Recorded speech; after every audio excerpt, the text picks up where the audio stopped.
আমার মন চাইলে আমি নিজের লাইফকে ধ্বংস করে ফেললাম। আমার মন চাইলে আমি একটা নারী মায়ে পড়ে গেলাম, নারী প্রেমে পড়লাম, মানে তাকে ভালোবাসা অফার করলাম। আমার মন চাইলো আমি সিগারেট খেলাম, আমার মন চাইলো যে আমি ভ্যাপনায় লিপ্ত হলাম, আমার মন চাইলো আমি হারামে লিপ্ত হলাম। আরে ভাই এ মন আর কতদিন চাইবে ভাই? এ মনটা আর কতদিন চাইবে? এ মন কি জানো? মন আমাদের লাইফের ধ্বংসের পিছনে আমাদের মনের সর্বোচ্চ কারণ। এই নফস আমাদের জীবনকে তেনা তেনা করে দিয়েছে। মন চাইছে এটা করলাম, মন চাইছে ওটা করলাম, মানে মন চাইলেই কি করতে হবে নাকি ভাই? ভাই এ হাত জোর করে অনুরোধ করতেছি যে এসব মন চাওয়া বাদ দিন। মন আর কতদিন চাইবে? আপনার মনের চাওয়া ওই দিনে বন্ধ হবে যেদিন আপনি মৃত্যুবরণ করবেন, যেদিন আপনি অন্ধকার কবরে শায়িত হয়ে যাবেন, যেদিন আপনার নাম আর এই পৃথিবীতে নেওয়া হবে না, ওই দিন আপনার আর মন চাইবে না কোনো কিছু করতে। ওই দিন শুধু মন চাইবে যে দুনিয়াতে কি করলাম। ভাই মনটা আমাদের লাইফের ধ্বংসের পিছনে 100 কারণ। এই নফস আমাদের লাইফকে, আমাদের জীবনকে ধ্বংস করে দিচ্ছে। কারণ মন চাইলে কি আপনি মসজিদ দৌড়াইতে পারেন না?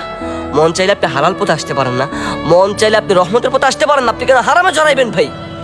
ভাই জানে ছোট ভাই, আমি একটা কথা বলেছি, নিজের এই চেহারার যত্ন যদি নিজে না নেন, অন্য কেউ আমি নিব না।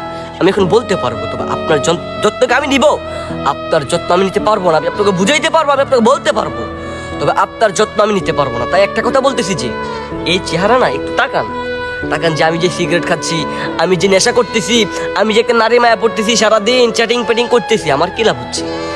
আপনার কি লাভ? আমাকে বুঝেন, আপনার কি লাভ হচ্ছে? সিগারেট খেলে আপনার কি লাভ হয়? মানে খুব ভালো লাগে, টান দিলেন, ছেড়ে দিলেন, মানে ধোয়া মুখে গেল, গিলে ফেললেন, বরং এর কারণে আপনার ফুসফুস নষ্ট হয়।